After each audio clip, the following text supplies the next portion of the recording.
Our next speaker is no surprise to this audience. He's been attending this meeting since day one. Our beloved Professor Samy from Virginia Commonwealth University, and he will tell us today about his new advances in composite materials, namely for applications in catalysis for removal of heavy metals from water. The floor is yours, Sam. Thank you very much. Yes, you can applaud. Thank you. Thank you, Muhammad. And I really would like to start by thanking Tony for inviting me. This is number 13 meeting. And of course, I organized the first 4, but I never thought that we will even reach 5. Then we reached 5, 10, 13. And I'm sure we're going to continue because this is one of the best meetings, really. Not just in the area, I think, international. So what I'd like to do today is tell you about 2 classes of materials that I believe have the biggest impact in heterogeneous catalysis and also in the removal of heavy metals from water. So these 2 classes, one is graphene-based materials. How do I change this? Yeah. All right, thank you. So the 2 classes of materials, the first is graphene-based materials, and I'd like to show you a little history and then the recent advancement in the graphene-based materials in 2 areas. One, as a catalyst support in carbon-carbon bond-forming reactions, known as cross-coupling reactions, and the second as adsorbents for the removal of mercury from water. The second class of materials, of course, is very well known. We have the pioneers in the field here. That's chemically modified metal organic frameworks. And specifically, I will show recent advances in the using of UIO-66, which is zirconium-based MOF, as a catalyst support for hydrodeoxygenation of vanillin, very important biofuel reaction, and also as adsorbents for removal of phosphate and lead ions from water. So, first, a little background, chemistry background, because I'm not sure how many chemists are here, about carbon-carbon bond-forming reactions. These are very important reactions, especially in pharmaceutical industry, and of course, they lead immediately to formation of carbon-carbon bond between 2 rings through here. The first one you can see, the top is through single bond, that's known as Suzuki coupling, then through double bond, that's Heck reaction, and through triple bond, carbon-carbon triple bond, that's Sunagashi reaction. Of course, these reactions, cross-coupling reactions, got Nobel Prize 2010, Suzuki, Heck, and Negishi. And as I mentioned, they are very important in pharmaceutical industry because in one shot, in one step, with palladium catalyst, you can get active pharmaceutical ingredients. This is a few examples here of drugs that's actually made based on cross-coupling reactions. There's many arthritis from Merck, asthma from Novartis, anxiety from Merck, HIV drugs. Most of, I think, HIV drugs are made based on cross-coupling reaction. And you can see the carbon-carbon bond forming here. This is the reaction I'm talking about in the carbon-carbon in red that leads to the formation of the active pharmaceutical. So what's the problem? The problem is all of this reaction usually are done as homogeneous catalysis. Most of the time, 99%. And no Nobel Prize actually were given for homogeneous catalysis, palladium homogeneous catalysis. Of course, you can never beat homogeneous catalysis. You have the highest ever turnover frequencies. There is no question about that. But there are some issues with it. What are the issues? It's very difficult to recycle the catalyst, very difficult to separate the catalyst because everything is in one phase, it's homogeneous catalysis. And also, using palladium as a catalyst requires ligands to stabilize the catalyst. Ligands are very expensive. More important is difficult to remove any trace of metal, of palladium, especially in the pharmaceutical drugs. So the trend now is to move toward heterogeneous catalysis, but very tough requirements. What do you need here?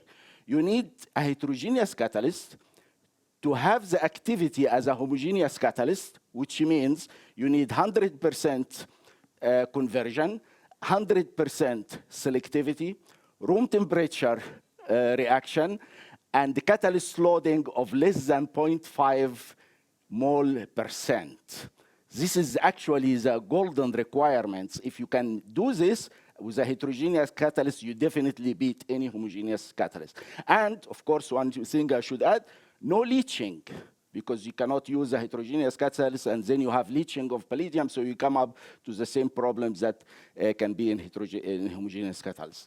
So our first entry in this came by using reduced graphene oxide or graphene-based materials as a catalyst support. And we found that this is a lot of advantage of using reduced graphene oxide, because first you have all the functional group, OH, carbonyl, and epoxy, and you can add carboxylic groups, and this allows you to functionalize the support, and then you have a lot of other advantages, like you have defects, you have vacancies, grain boundaries, which allow to stabilize the catalyst, the nanoparticle catalyst, especially if the process of generating the catalyst is simultaneous with the reduction of graphene oxide to generate the supported catalyst. So we started working with graphene oxide.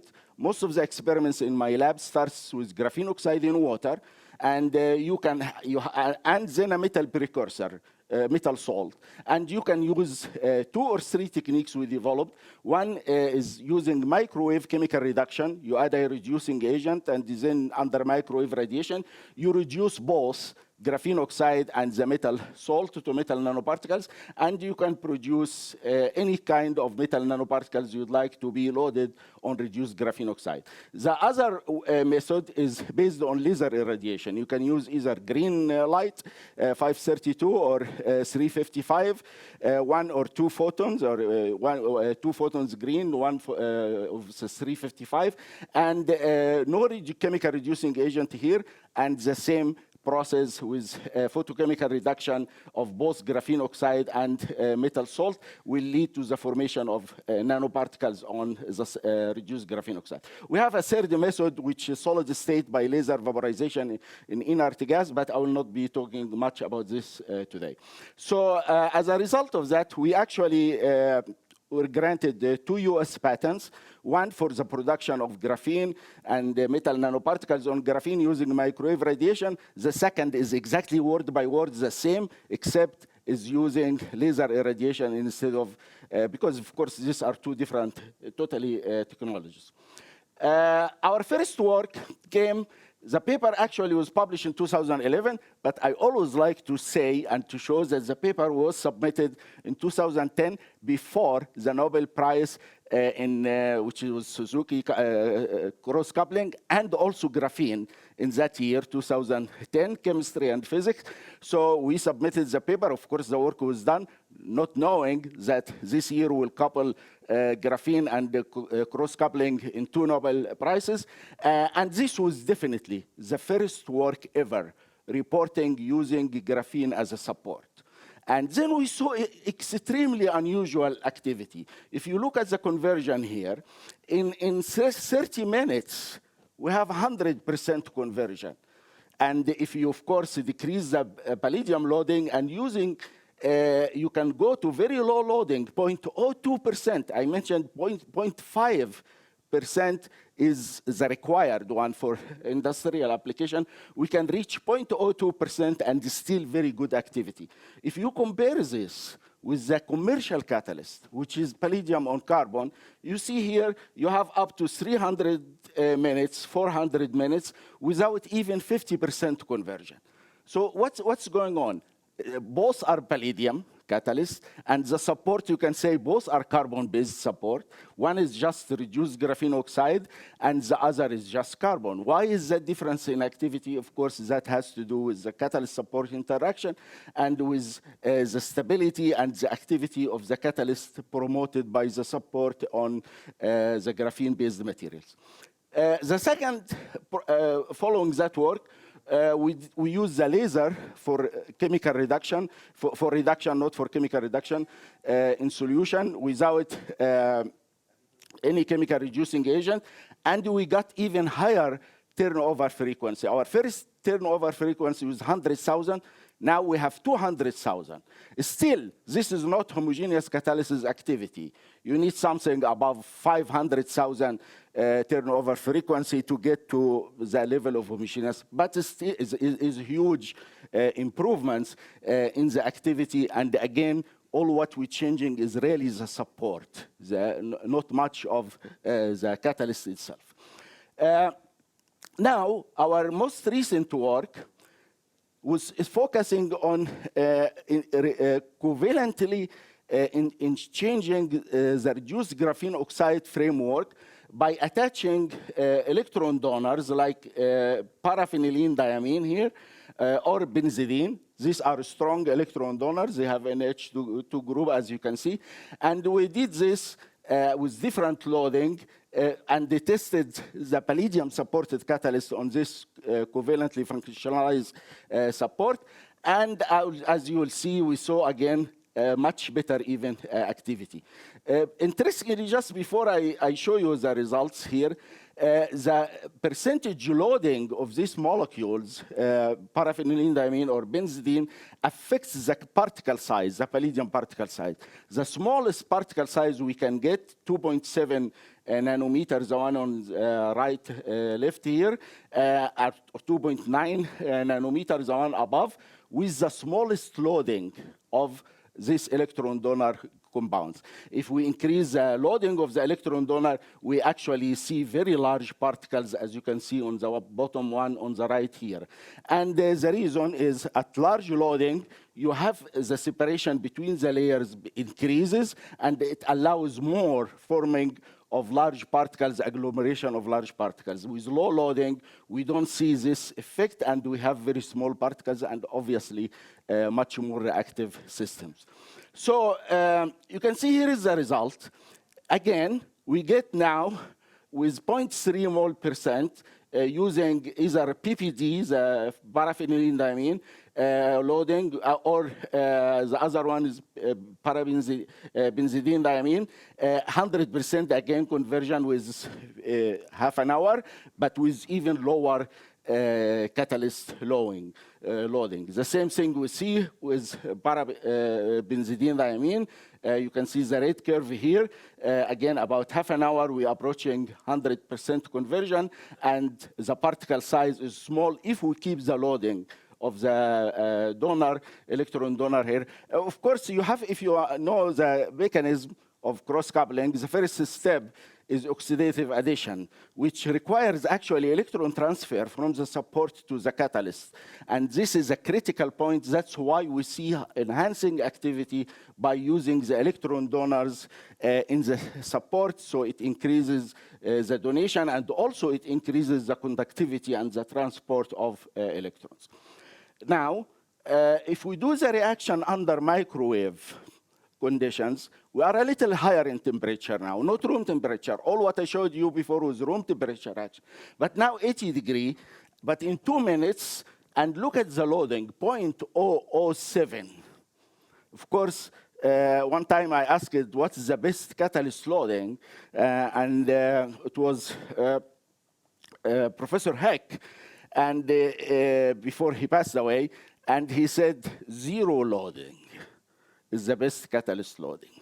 And I think we are close to 0 loading. So we are 0.007%. But look at the turnover frequencies that we measure with this substituted reduced graphene oxide support, 400, 373, which is very high number, approaching really the homogeneous catalysis. The only thing we have here is we are at higher temperature, 80 degrees, not room temperature. Catalyst loading, as I said, the lowest ever reported. And so I think moving in the right directions to make the same activity as a homogeneous catalyst with much better way to recycle the catalyst, and also to make it easier to separate and repeat the catalytic cycles on the same catalyst, which is very much important for industrial applications. All right, So this is my first area for catalysis, and I would like to conclude that part, that the palladium reduced graphene oxide, p-phenylenediamine, or benzidine diamine catalyst, they have very high activity for carbon-carbon bond forming reactions, and our results here reported the highest activity ever reported for using a heterogeneous catalyst for cross-coupling reactions. My next now application is how to use graphene-based materials for removal of heavy metals. Specific first example was removing mercury. So again, through chemical functionalization, we start with graphene oxide. We can increase the amount of carboxylic group by reaction with chloroacetic acid. And then from that, we use sonyl chloride to make chlorographene oxide. And from that, we react with iminothiobiurate, which contains amine group and also sulfur groups. And this is the active materials really for capturing of the heavy metals, especially mercury. So this is our first attempt to create a strong adsorbent for mercury in this case and other heavy metals, but mercury was the best in water.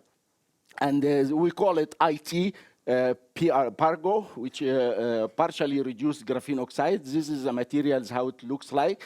And you can see the sites of adsorption here that capture the mercury, include oxygen functional group, sulfur functional group, and NH. And you can see, of course, there is isomerization. You can have similar arrangement, but within the same groups to allow the capturing or coordination of mercury too within these sites. The results here, again, show very good removal efficiency. For mercury, we can get 100% removal efficiency, up to 50 part per million. 50 part per million is big, is large for mercury, of course. Most of the contaminants are less than that, but we can see that, and we also do this in a very fast kinetics within minutes. Again, 40, 50 minutes, we have 100% removal. Mercury record for this work at that time was the highest, 624 milligram per gram. And for lead, the same adsorbent was showing also good activity or good removal, 102 milligram per gram. You can see also there is good selectivity when you have a mixture of heavy ions, heavy metal ions. Mercury will be the highest one, and then lead, and the other ones, copper and cobalt, are less inactive. So that was the first attempt to create strong adsorbents for mercury. And as I mentioned, we achieved something with good adsorption capacity.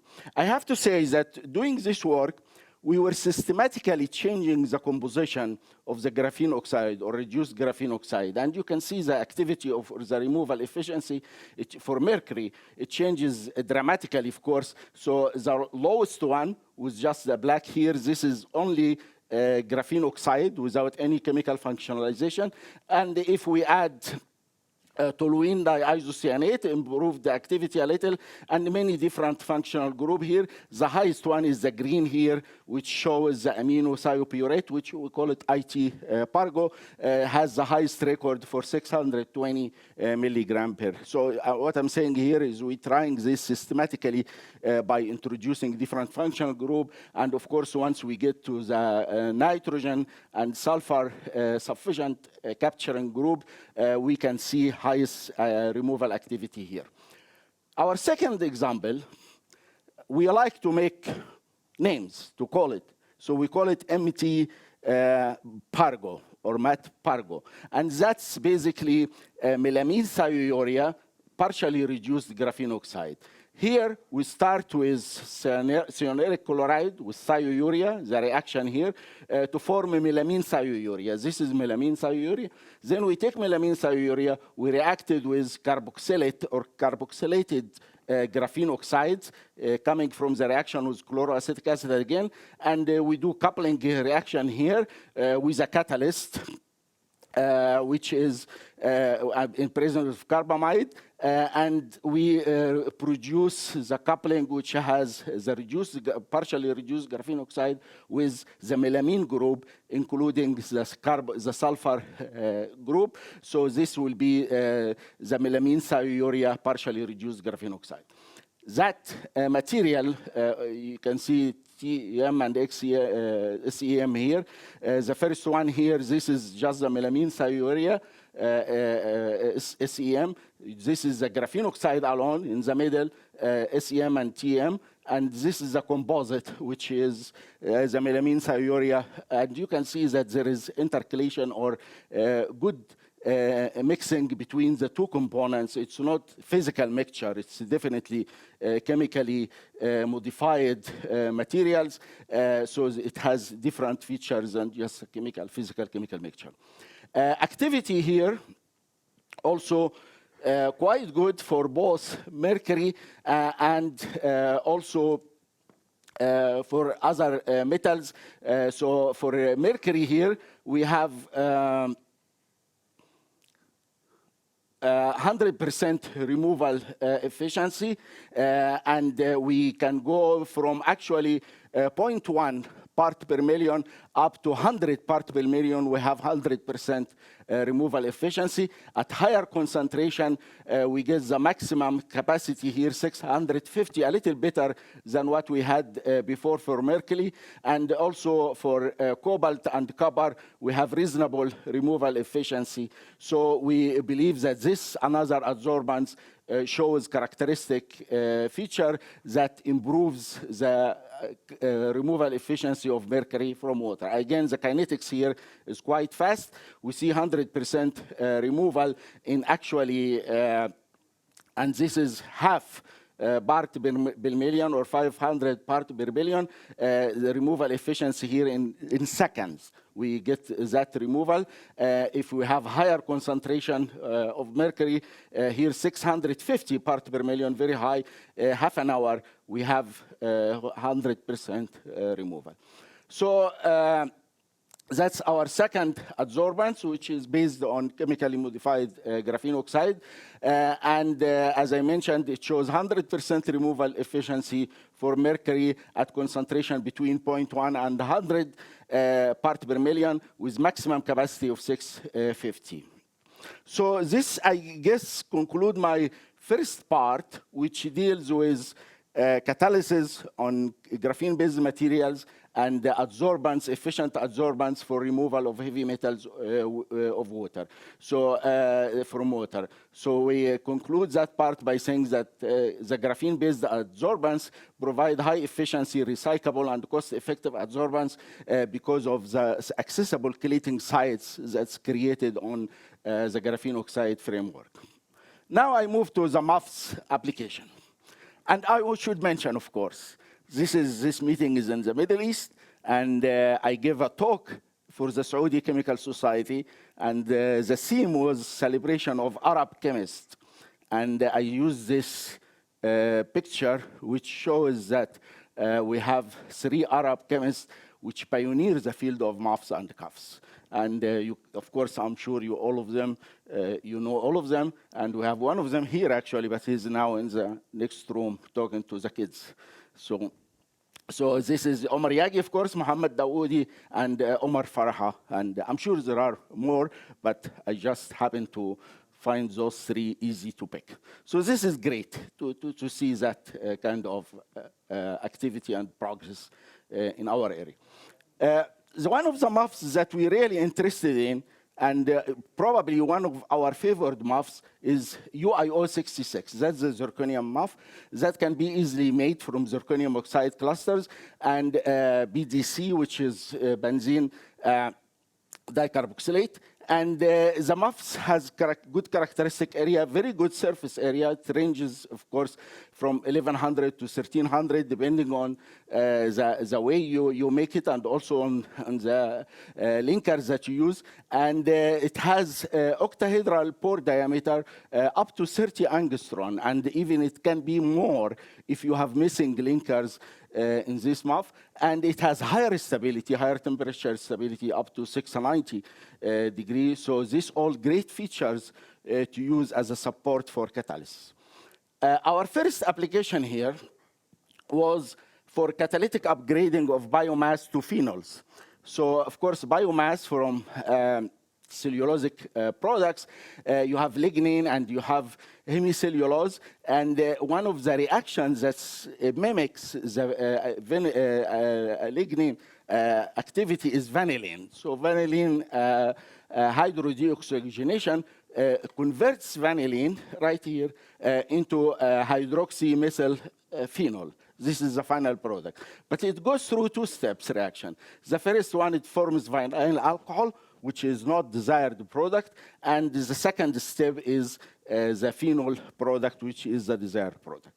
So we want, our goal is to get the methyl phenol, methoxyphenol, very quickly and with very low catalyst loading. Now, our first attempt here was using UIO-66, but amine functionalized. So it's not difficult to functionalize UIO-66 by adding NH2 group. And using that amine functionalized UIO-66, we can load our palladium catalyst using cationic precursor like the palladium chloride, hydrogen H2, PDCl4, and at pH 4, you form actually strong electrostatic complex, which followed by reduction, hydrogen reduction, to form very small palladium nanoparticles within the pores of UIO-66. You can see that clearly here. This is the smallest palladium particles we ever produce. And it's clearly inside the pores of UIO-66. We have particles within 1 to 2 nanometer size. And you expect that the activity for this catalyst should be high. And this is actually the case. So if you're looking at the result here for vanillin hydrodeoxygenation, you can see the blue. The black is the vanillin here in the conversion curve, goes down immediately in minutes. And the red is the vinyl alcohol, which actually it produces first. This is the undesired product, this first product. And then, but it immediately converts to the methoxymethyl phenol, the blue, with 100% conversion in about 75 minutes. So again, this is a very good conversion activity to get the methyl phenol. But we're using here 2% palladium catalyst loading, palladium loading on within the UIO-66 support. But we're getting 100% conversion and 100% selectivity, although the palladium loading is higher than we really like to see. So, but that was our first work in this area. Now, we improved the result dramatically by using solid acid, which is the tungstophosphoric acid, HPO, H3PW12O40, very well-known solid acid. And we encapsulate that within the UIO-66 to form the UIO-66 with HPW encapsulated within, and then we load that with the palladium. So what we're doing here is we're increasing the acidity of the catalyst by incorporating a solid catalyst within the UIO-66. And we were actually successful, if you can look at both XRD on the left and FTIR on the right, to incorporate up to 5% by weight of the solid acid within the UIO-66 within the MOF. Higher than 5%, we start seeing the HPO, the feature for the solid acid, which means that is now outside and deposited on the surface of the MOFs. And like here, 20%, you see these features due to the solid acids, but below that, up to 5%, you don't see any of the solid acid features. The same thing you get from FTIR, the features related to tungstophosphoric acid, showing only after higher loading percent, which is typically somewhere between 7% and higher. We start seeing loading outside the pores of the UIO-66. So I'm going to just walk you through this because it's important to see how systematically the activity changes of the reaction. So the first one here on the left, you see the vanillin is the black again, going down. This one has no HPW loading, just the palladium catalyst, but no HPW, no solid acid. And you see the red is the vinyl alcohol, which again, a not desirable product. Then the blue is the final product. So this is, of course, not a very good activity, the first curve. We increase the loading to 1% of solid acid here, and you see a little improvement of converting to the final product, which is the methoxyphenol. If we go to 3%, we see better improvement. That's the blue again.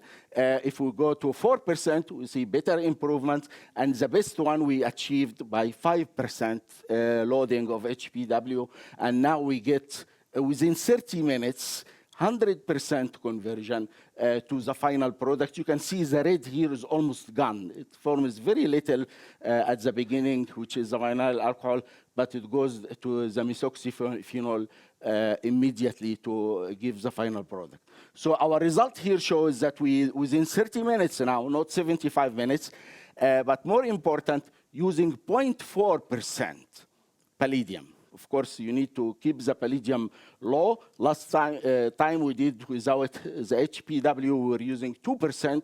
Now, within 0.4% palladium, we can get 100% conversion and 100% selectivity. So I'm watching the time. So this is our second application for using MOFs as a support for catalytic hydrodeoxygenation of vanillin to hydroxyphenol. Now, the last application, before I conclude this part, that very low palladium catalyst loading, 0.4%, supported on tungstophosphoric acid, HPW encapsulated within UIO-66, exhibits highest activity ever reported for hydrodeoxygenation of vanillin in water. Of course, the whole reaction I didn't mention is happening in water, taking place in water. And the results demonstrate the promise for MOFs in creating acidic sites through the acid support here for difficult reactions like the hydrodeoxygenation of vanillin in water. My last application here for the chemically modified MOFs is again for removal of heavy metals. And the first materials we generated is also substituted UIO-66 using again, IT, which is the sulfur amino thiopurate reactant here to produce sites for nitrogen and sulfur within the UIO-66. And this application shows, again, good removal efficiency for mercury. So we have up to 650 milligram per gram of mercury. But more important, we have very good activity for removal of phosphate. By the way, it's surprising how much it costs to remove 1 pound of phosphate. I want to see if you can guess a number. 20,000. Who said it? Because I told you. $20,000 to remove 1 pound of phosphate. But of course, 1 pound of phosphate, we're talking about 100,000 meter cube of water. So this is 1 pound because the phosphate is present not, it's in a small concentration. So this is huge volume of water. But it shows you this is really the trend now. You can check that. Very expensive to remove phosphate because the current adsorbents are not specific for phosphate. So it's a very not efficient process. We have very high number here for phosphate. Of course, mercury is high, but phosphate is always a challenge. We get 178 milligram per gram. And that showing good removal efficiency, and this is just the kinetics of the adsorption, which follows Langmuir kinetics.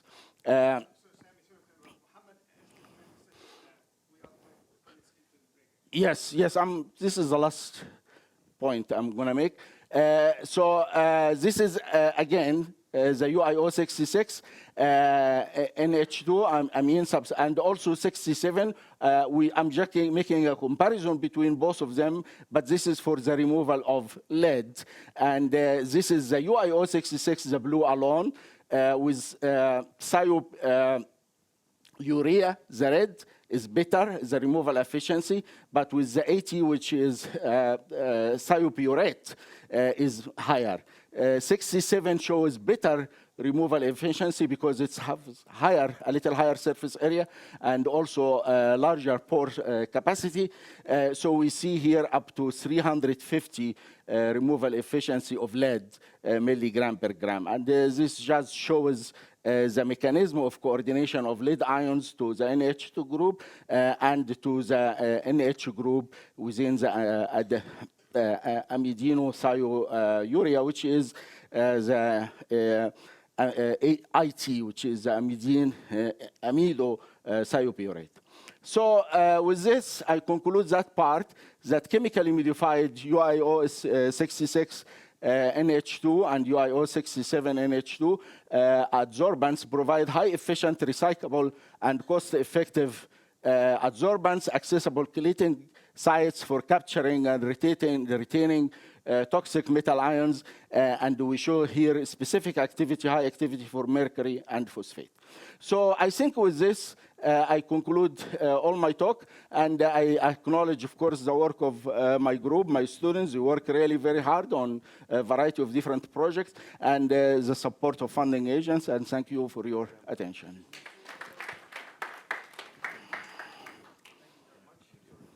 Sure.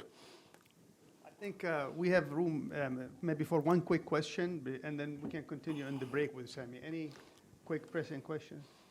Ram. This was very interesting, Professor El-Shal. My question is with the palladium heterogeneous catalysis, the heterogeneous Suzuki, can you be entirely sure that there is not like even parts per billion palladium leaching into solution and doing it homogeneously? Yes, very good question. This is a challenge, but what we measure by ICP-MS is actually part per billion. We measure up to 15 part per billion, but even that does not guarantee that this is truly heterogeneous, because there is a mechanism that the reaction can happen homogeneously in solution, but then reabsorbing the ions on the support. I really don't know how to find if this is the case or not. But if you just take the leaching as indication, at least that you don't have any palladium, significant palladium level, as I mentioned, we have part per billion. So I think that's the best you can do now. But mechanistically, yes, it could go through, again, a homogeneous process, reabsorbed on the surface. It will be very difficult to pin one way or the other how the reaction is taking place.